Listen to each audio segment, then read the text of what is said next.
आजची घटना आहे सूरजची. सूरज आणि सुनीता एक साधं पण आनंदी कुटुंब होतं यांचं. सूरज मेहनती माणूस, उत्तर प्रदेशातील शहाजनपूरचा मूळचा रहिवासी, पण कामानिमित्त राजस्थानमध्ये आला होता.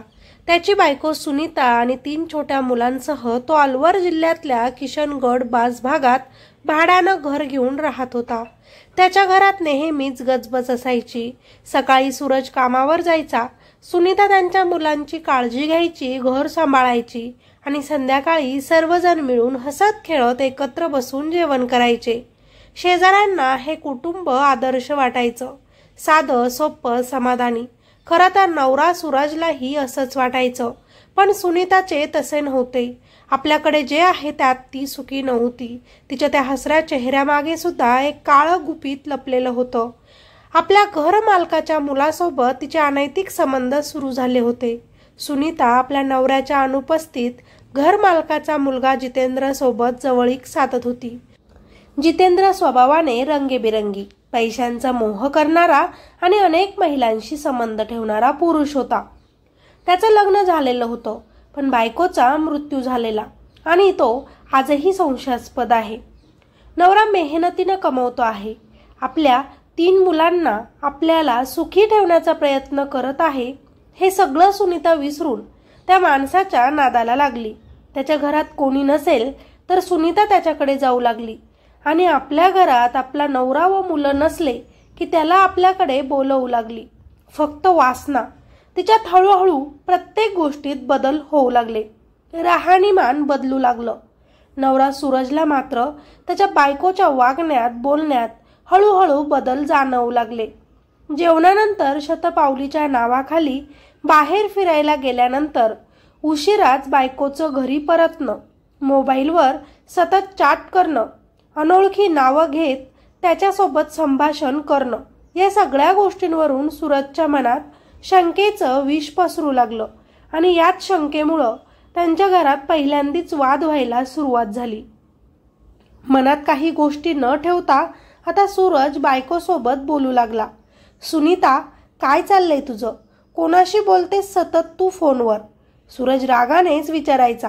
तेव्हा सुनीता हसूनच त्याला टाळायची. तुलाच संशयाचे वेड लागलंय सूरज. मी काही चुकीचं करत नाही. 3 मुलं आहेत आपल्याला. संशय घेणं जरा कमी कर. नवऱ्याला मात्र ती आपल्या बोलण्यात अटकवायची, पण प्रत्यक्षात घर मालकाचा मुलगा जितेंद्र आणि सुनीता यांचं नातं अधिक घट्ट होत चाललं होतं. त्या जितेंद्रच्या वासनांमध्ये सुनीता पूर्ण अडकली होती, पण त्यांच्या दोघांमध्ये नवरा सूरज येत होता. सुनीतानं जितेंद्रला सांगितलं आणि त्या रात्री दोघांनी ठरवलं, नवरा सूरज जिवंत असेपर्यंत आपल्याला एकत्र सोबत राहताच येणार नाही, म्हणून त्याला आधी संपवायला पाहिजे. त्या रात्री सूरज दमलेला कामावरून घरी परत आला होता. त्याची 3ही मुलं झोपली होती. घरात शांतता होती. सूरज तर झोपला, पण सुनीता आणि जितेंद्रच्या डोळ्यात त्या रात्री झोप नव्हती. त्यांनी पूर्ण नियोजन केलं होतं आज सूरजला संपवण्याचं. सूरज झोपल्यानंतर सुनीता हळूच त्याच्या पायाला धरून बसली. बायको आपल्या पायांवर बसल्यानंतर सूरज अर्धवट जागा झाला आणि तिला म्हणाला, काय झालं सुनीता? झोप येत नाही का? ती काही बोलणार तोच आधीच घरात येऊन लपून बसलेल्या जितेंद्रनं सूरजचा गळा आवळायला सुरुवात केली.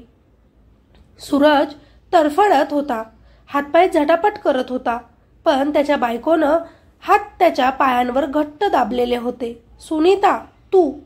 त्याचे शेवटचे शब्द तोंडातच अडकले आणि काही क्षणात त्याचा श्वास थांबला. तो संपूर्ण प्रसंग कोपऱ्यातून पाहत होता त्यांचा 8 वर्षांचा मुलगा. त्याला अचानक रात्री जाग आली आणि तो सू करण्यासाठी बाथरूममध्ये आला. तेव्हाच त्याला हा भयानक प्रकार समोर घडताना दिसला. त्याचे डोळे भीतीनं मोठे झाले होते. शरीर थरथरत होतं. त्याला समजत नव्हतं की त्याची आई आपल्या बाबासोबत असे काय करत आहे. हत्या झाल्यानंतर घाबरलेले जितेंद्र आणि सुनीता विचार करू लागले, नवरा तर मेला, पण त्याचं शव लपवायचं तरी कुठं, जेणेकरून कुणालाच संशय येणार नाही. काही दिवसांपासून निळ्या ड्रम बद्दल सगळीकडे चर्चा होती. त्यांच्याही डोक्यात तीच आयडिया आली.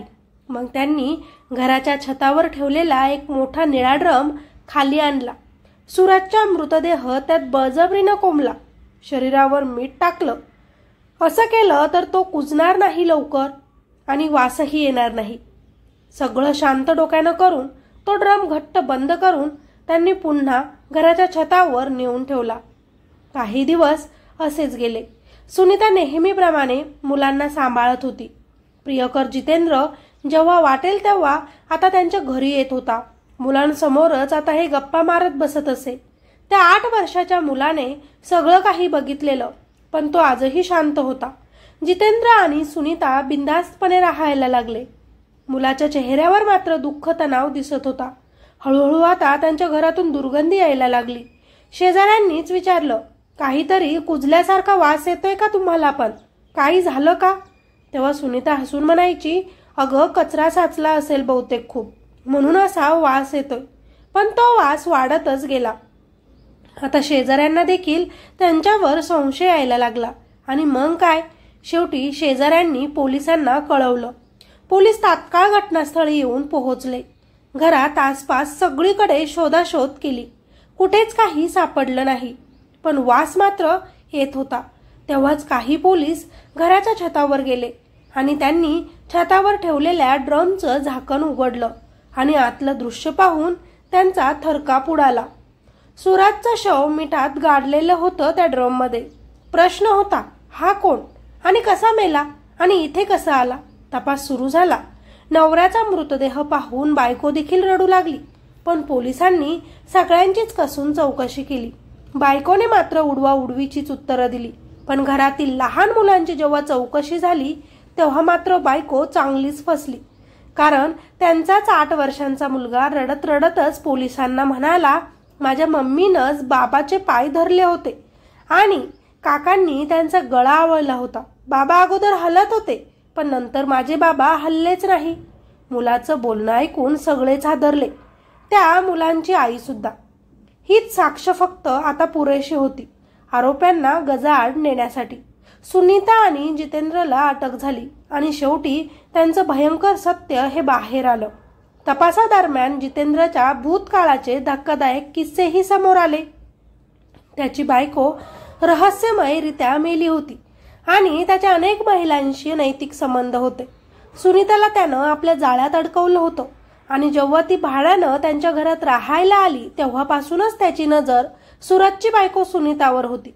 त्याने बरोबर तिला आकर्षित केलं आणि शेवटी नवऱ्याच्याच खुनासाठी भाग पाडलं होतं.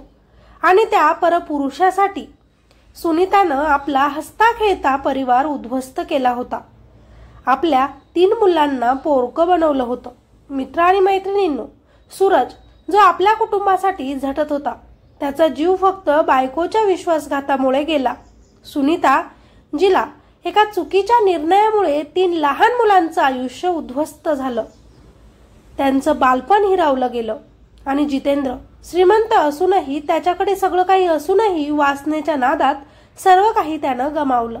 ही कथा सांगते की नाती तुटतात तेव्हा केवळ माणसंच मरत नाहीत, तर आयुष्यभरासाठी मुलांचं बालपण, निरागसता आणि विश्वासही त्यांच्यासोबत मरतो.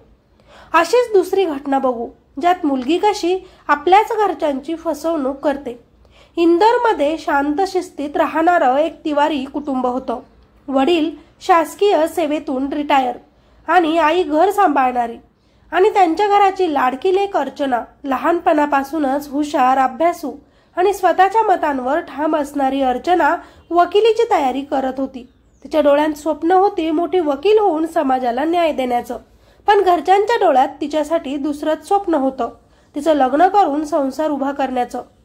25 वर्षांची झाल्यावर आई वडिलांनी तिच्यासाठी 5 वेगवेगळी स्थळं आणली. पण प्रत्येक वेळी अर्चनाचं उत्तर एकच असायचं, मला अजून लग्न करायचं नाही.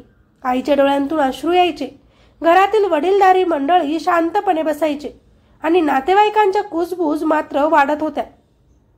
या मुलीला कुणीतरी आवडत असावं म्हणूनच ती प्रत्येक चांगले स्थळ नाकारते आहे. 7 ऑगस्ट 2025 रोजी रक्षाबंधन जवळ आलं होतं. अर्चनाने भावाला राखी बांधण्यासाठी जायची तयारी केली. गिफ्ट्स, राखी आणि पर्स हातात घेऊन ती इंदोर कटनी नर्मदा एक्सप्रेसमध्ये चढली. सीसीटीव्हीत हॉस्टेलमधून निघताना तिचा चेहरा हसत होता, पण जेव्हा ट्रेन पुढच्या स्टेशनला पोहोचली तेव्हा एक विचित्रच दृश्य दिसलं। अर्चनाची सीट रिकामी होती। तिची पर्स, राखी आणि गिफ्ट्स तिथेच होते, पण अर्चना मात्र अचानक तिथून गायब झाली होती। ती तिच्या घरी पोहोचलीच नाही। घरच्यांनी पोलिसांकडे धाव घेतली। सगळीकडे चर्चा सुरू झाली। तिचं अपहरण झालं असेल की रेल्वेतून खाली पडली असेल बिचारी। पोलिसांनी मोबाईल लोकेशन तपासलं आणि शेवटचं लोकेशन भोपाळच्या राणी कमलापती स्टेशन जवळ नर्मदा ब्रिज परिसरात असल्याचं आढळलं। नदीत बोटी उतरल्या। गोताखोरांनी शोध घेतला। पोलिसांनी दिवस रात्र तपास केला, पण अर्चनाचा काही पत्ता लागला नाही। 11-12 दिवस पूर्ण समाजात एकच चर्चा होती की ट्रेनमधून रहस्यमयरित्या गायब झालेली वकिलीची विद्यार्थिनी कुठं असेल। दरम्यान तेव्हाच पोलीस तपासात एक धक्कादायक नाव समोर आलं। ग्वालियरचा पोलीस कॉन्स्टेबल राम तोमर। अर्चनाचा त्याच्याशी गेल्या काही महिन्यांपासून संपर्क होता आणि एवढंच नव्हे तर तिचं ट्रेनचं तिकीटही त्यानंच बुक केलं होतं। पोलिसांनी त्याला अटक करून चौकशी केली, पण त्यानं उत्तर दिलं की माझं तिच्याशी काही खास नातं नव्हतं, फक्त ओळख होती। पण मग प्रश्न उभा राहिला की तिकीट का बुक केलं त्यानं। याच वेळी आणखी एक नाव समोर आलं, सारांश। मीडियामध्ये बातम्या येऊ लागल्या की अर्चना आणि सारांश यांच्यात प्रेम संबंध आहेत आणि ते गेल्या 1.5 वर्षांपासून एकमेकांना ओळखतात। घरच्यांनी आणलेलं स्थळ नुकतंच आलं होतं आणि त्याचं दडपण अर्चनाला सहन झालं नाही, म्हणूनच ती प्रियकर सारांश सोबत गायब झाली। ट्रेनमध्ये मोबाईल, पर्स आणि गिफ्ट्स मागे ठेवणं हे सगळं फक्त लोकांना चुकीच्या दिशेनं नेण्यासाठी होतं। ती मेली असं दाखवण्यासाठी होतं। शेवटी 11-12 दिवसांनी सगळ्याच एक मोठा धक्का बसला। अर्चना नेपाळ सीमेजवळ सारांश सोबत सुरक्षित अवस्थेत सापडली। इकडे आईचा, घरच्यांचा जीवात जीव आला।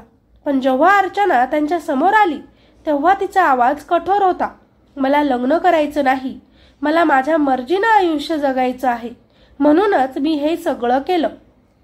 पण तरीही प्रश्न संपला नाही। पोलिसांच्या मनात अजून शंका होती, राम तोमरचा नेमका सहभाग काय? अर्चना खरंच फक्त सारांश सोबत जायला इच्छुक होती का, की यामागे आणखी मोठं रहस्य दडलं आहे? मीडिया आजही जोरात ओरडते, अर्चना तिवारी केस, प्रेम, बंडखोरी की गुन्हा?